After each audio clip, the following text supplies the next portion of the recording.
Welcome back to the channel. Today we're going through the best and worst tattoo TikToks I could find.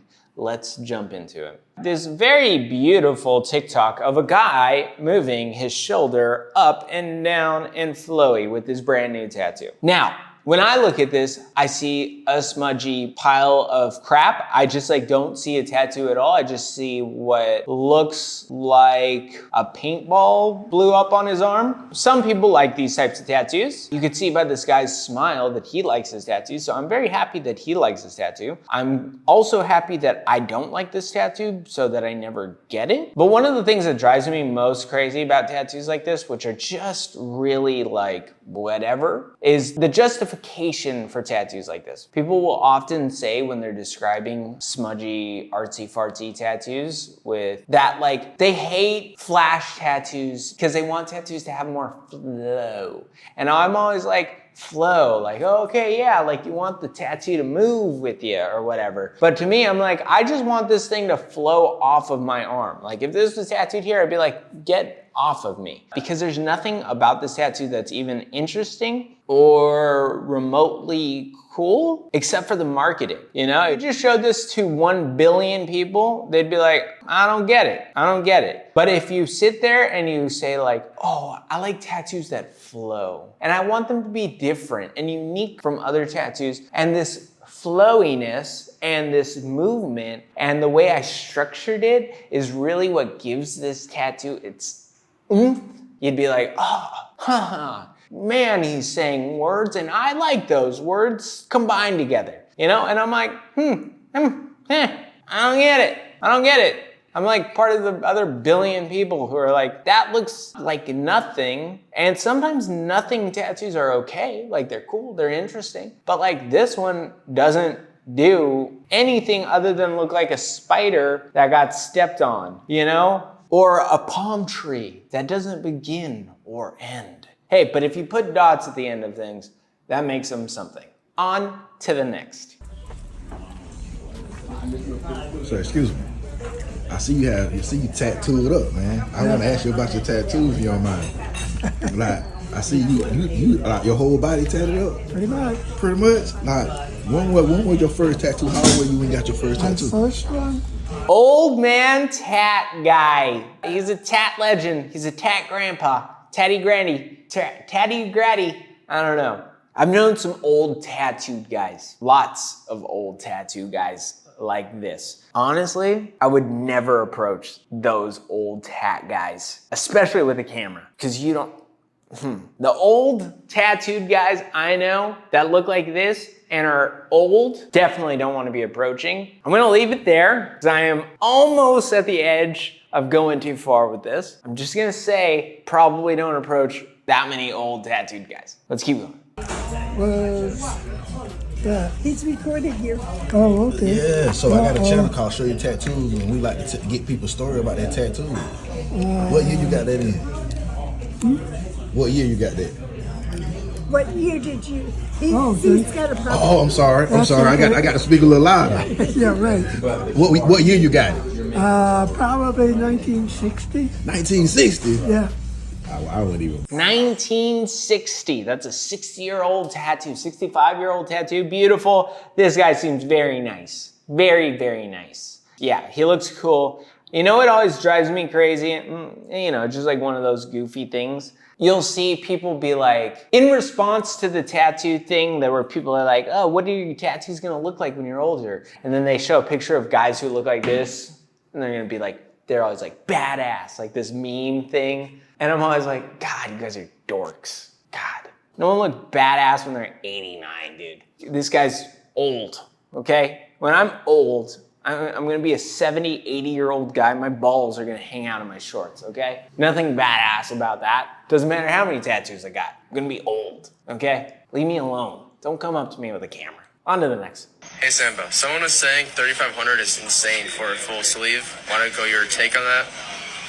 I guess if you're gonna go, you get what you pay for. No, that's not always the. Okay, first off, 3,500 is not too much for a sleeve, a full sleeve. As someone who does full sleeves, pretty on par. I would say anywhere between 3,500 to 10,000 relatively normal for a sleeve. Yeah, actually I knew a kid who spent $5,000 and I looked at it and I was like, that looks like shit. I was like, I wouldn't pay $15 for that one, but you know, 5,000 seemed, for the time and the work, it was fine.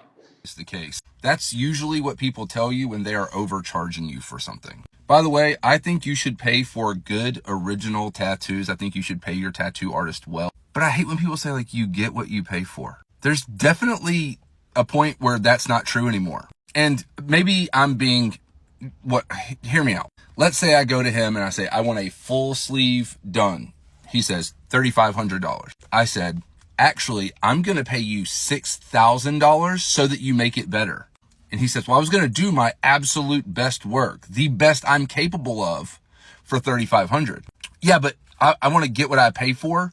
So I want to pay $6,000 so I get a $6,000 like worth of tattoo. See, that doesn't work. Artists have a ton of different reasons for charging what they charge. If you're in a bigger city at a more expensive, like where they're paying more expensive rent, it's probably going to be more expensive. Different styles cost more. Experience. There's so many things that go into it. It's not just as simple as you get what you pay for. I understand what he's saying, and I actually kind of agree with him on a lot of different levels. There's something about that we could work from. You could make the argument that like, if you told me, hey, I'm going to pay $3,500 for the sleeve versus I'm going to pay $6,000 for the sleeve, I'd be like, hey, maybe I could actually put more time into the sleeve, maybe make it better. Like there's this kind of like unrealistic view of art and tattooing where it's like, hey dude, tattoos cost what they cost because like I need to dedicate this much time to it. But if you pay more, I'm gonna probably dedicate more time to it. And that might not always be the case, but there is like part of that transaction is just like the amount of time. And maybe I could make something better if I knew that I had an extra 4 days to work on it because I'm getting paid $6,000 rather than $3,000.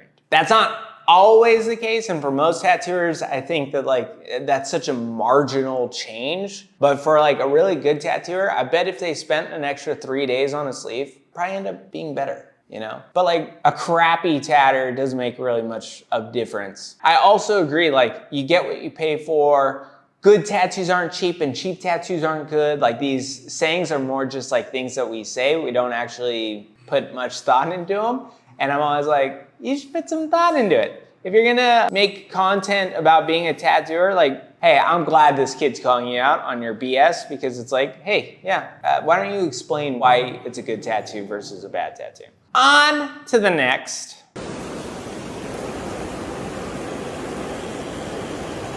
相馬さん、一緒に動画撮ってくれないですか？お願いします。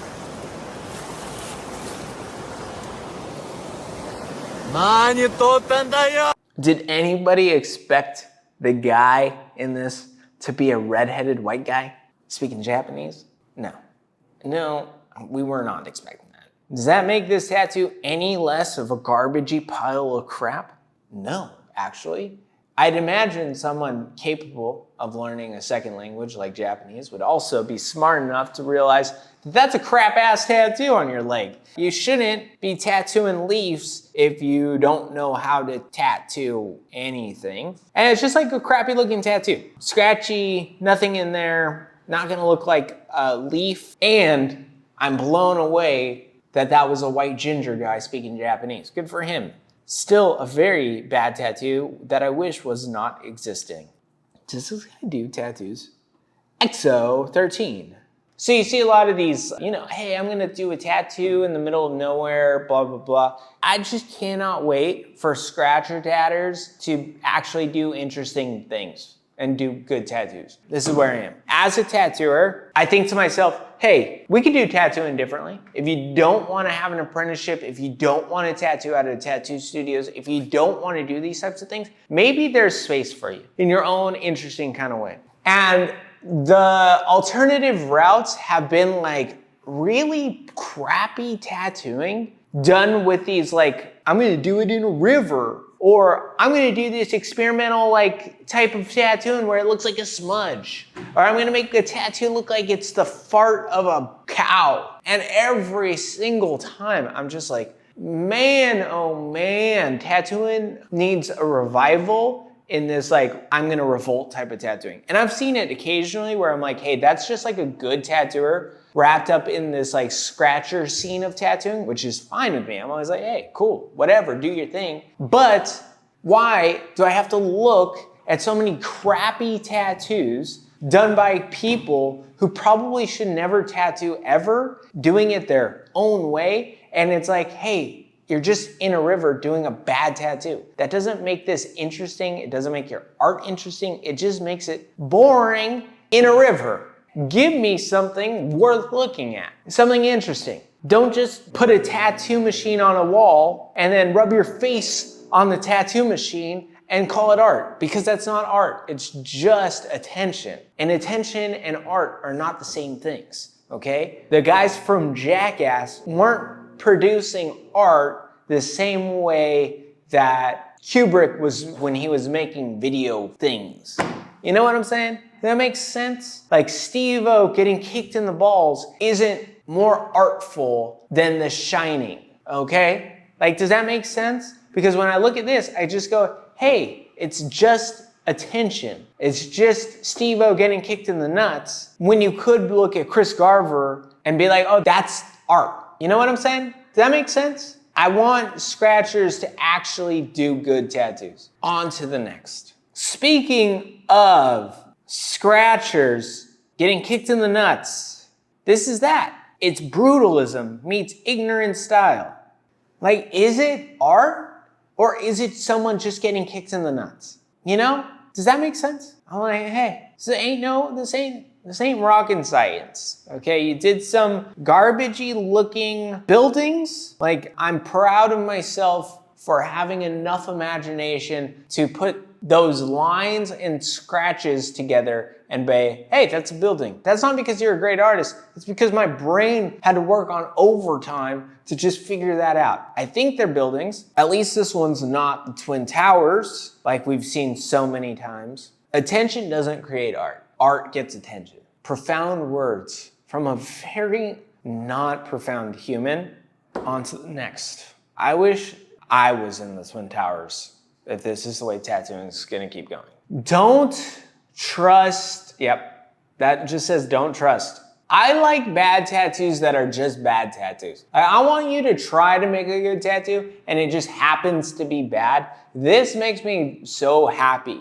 I go, you know what? You just made a bad tattoo. At least you weren't doing a bad tattoo and telling me that it was like great, you know? You're just like, this is a tattoo, I tried to do good and I failed. I like that. Don't trust. Now there's a lot you can learn from this person's handbanger. Don't trust your tattooers, especially if their name is Kirk. If their name is Kirk, I wouldn't trust that guy, okay?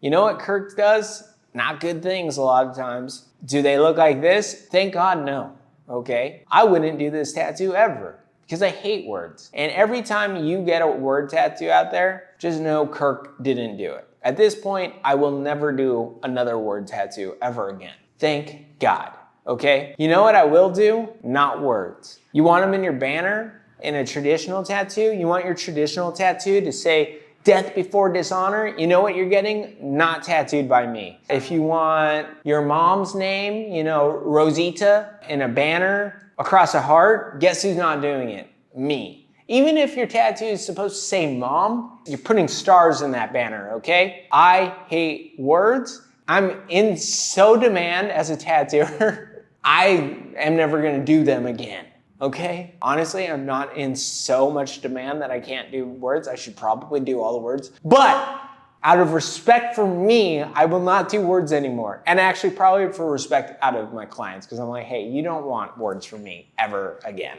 What is next? This is a good tattoo. Jabroni tattoos. I thought it was jabroni tattoos. It's not, it's Gironi. I believe he's an Italian. He better be an Italian. And look at this beautiful back piece he's working on. For those of you who know, this is real tattooing. Japanese, I love Japanese tattooing. It's one of the more interesting things to look at as a human. I also think that most people will never understand how special it is until you see really good Japanese in person. Because you look at these videos and they just don't do justice. That's why I'm here telling you that this is a beautiful tattoo done by Gironi, because I think we're so used to seeing these large scale back piece things that it doesn't really impact us the way it's supposed to.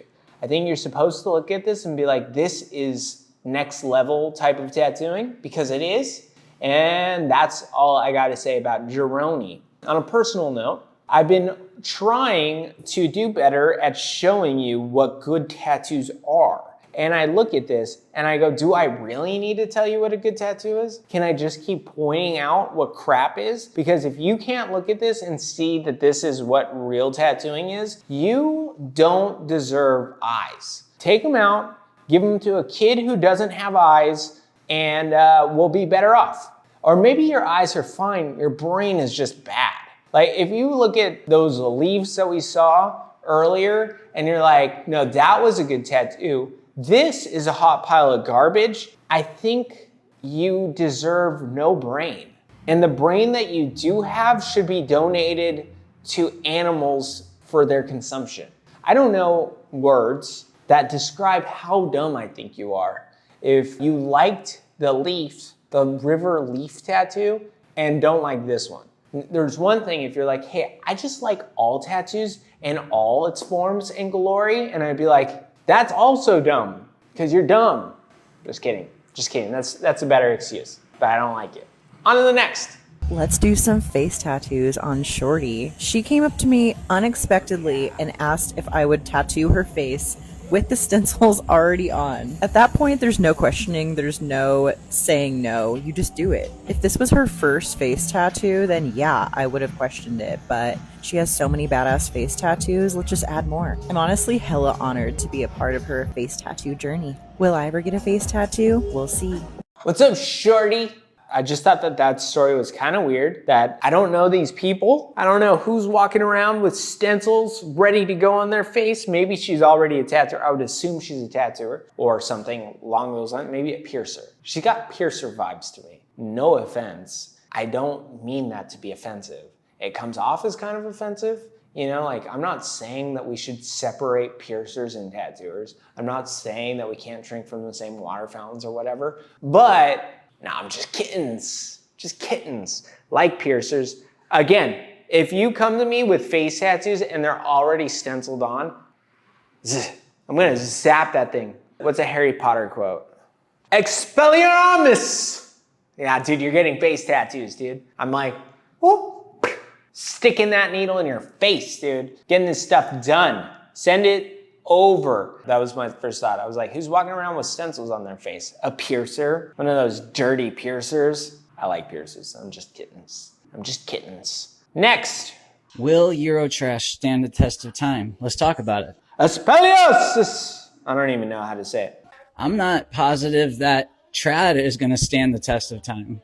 As more and more people trade their old trad work in for blackouts, ultimately this new style is rooted in classical art, Italian Renaissance and Baroque style art, part of the culture of the people who are doing this kind of work in Europe. People are learning the lighter you go with it, the more you can layer on later. Here's someone starting to get like a modern style of tribal layered over their older EuroTrash work. To me, it looks really sick as you continue to layer it up over time. And ultimately, this is something that people relate to more than traditional. Well, that's a take and a half. This guy doesn't seem to not stop with his bad takes. But EuroTrash. Is there any EuroTrash that I like? I've never heard of this term EuroTrash.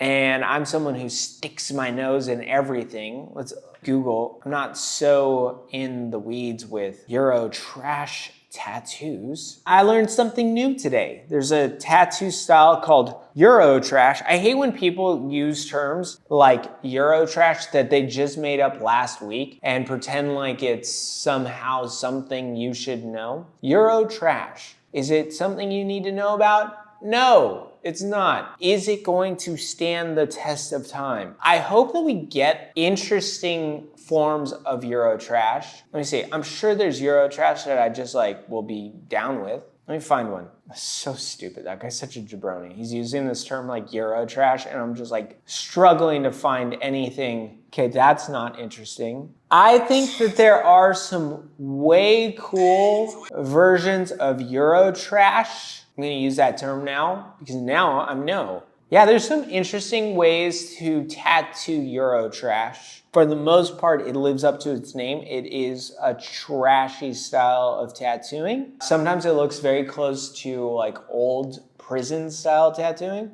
I think we're gonna see a lot of it here to stay, I hope. Like there's like a Greg Ironsy feel to a lot of it, but for the most part, it's a hot pile of shit. I'm gonna go ahead and guess that this guy is talking crap about traditional tattoos more because he knows it's gonna get a reaction from people like me. So I'm gonna try not to, take any of it too personally because I think he's actually just stupid or just like playing the game pretty well. Yeah, what's interesting about traditional tattooing is that it is very European too. Very in the roots of the European sailors, it's such a, if you look up old Norwegian tattooing, it's very common. I don't know why anyone needs to say any of this because it's pretty common knowledge. Is there room for EuroTrash in tattooing? I think so. Do I think it needs to evolve from this like gimmicky internet world? Yes, I do. I wanna see styles like cyber sigillism and EuroTrash grow up. Like, get out of Reddit, get off of TikTok, and grow up, and let's see you in the real world. Because I think that there is some place for it. I just don't know what that looks like in reality. You know why? It's because I don't see it ever. I haven't seen it. It's not like people are walking around with cyber sigillism that often. I've seen it once. I've seen it twice. I own a tattoo shop in Mexico, and you'd be like, oh, well, Kirk, are a lot of Mexicans getting cyber sigillism? No, but I imagine a lot of people from New York, LA, and Vancouver are, and those are the main people who come to my town. I don't see cyber sigillism a lot. I just don't.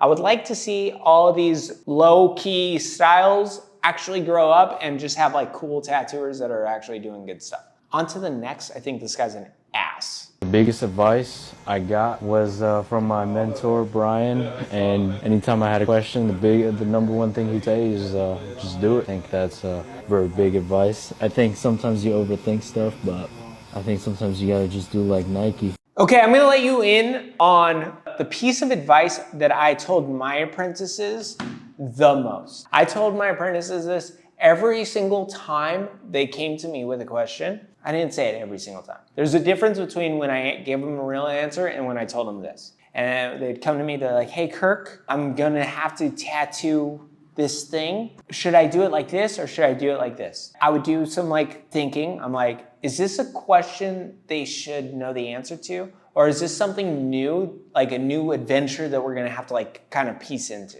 And more often than not, when it came to my apprentices, I would tell them this.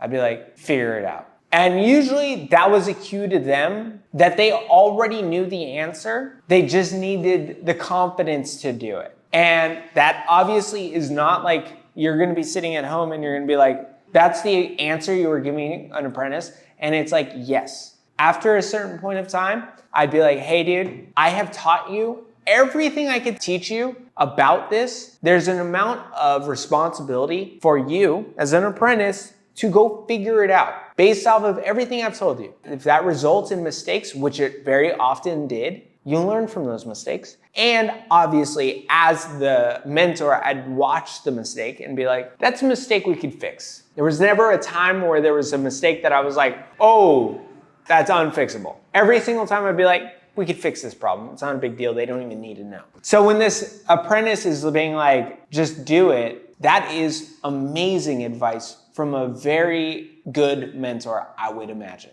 There's plenty of cases where maybe that's not the case. But I'm a great mentor. I know that because one, I got super talented tattooer kids who still enjoy me and we're homies. And now we've evolved to friends, which I think is something I take very seriously. And they're amazing tattooers. So based off of the results of my mentoring, I would say, hey, I'm a pretty good mentor. And a lot of times I'd just be like, hey, go figure it out. Because a lot of times apprentices just need that, go make a mistake. It's okay, it's okay. On to the next. This is one of those things that I saw and I was like, I don't really need to include it in a video, but I'm going to only because I thought that was such a weird way of stenciling something. And sometimes I'm like, I watch these TikTok reel things and I'm like, oh, maybe that's a good trick. And other times I'm like, that's a bad, dumb trick. You shouldn't stencil a knee like this. One, the knee is bent, and that's really the only way you can make that stencil work like this. And two, I don't think that stencil would work out like that. That's all I got for that. Sometimes you watch things on TikTok or Instagram and you're like, oh, that's how they do a knee. And like me as an expert go, that seems like a big mistake. It's gonna happen every single time. So no. No. I'm gonna leave that there. Do you think that's real? Do you think it's not real? I have a face of stun because I think it is real. Do I like it? Not really. I get sad vibes. I get really sad vibes. I'm like, that tattoo's making a statement and that poor girl needs to make that statement of like, stay away from me, beware of a dog on my face. Probably not good, you know? You're like, that's a lot. And now face tattoos don't mean anything. They just mean like, hey, I like rapping and I'm not gonna be a very good rapper. But like, let's take this seriously. She put a dog barking on her face. I don't know. It's a tragedy, I guess. I hope I see you in a few days. Like, subscribe, tell me how great I am in the comments. I don't know. Have a good one.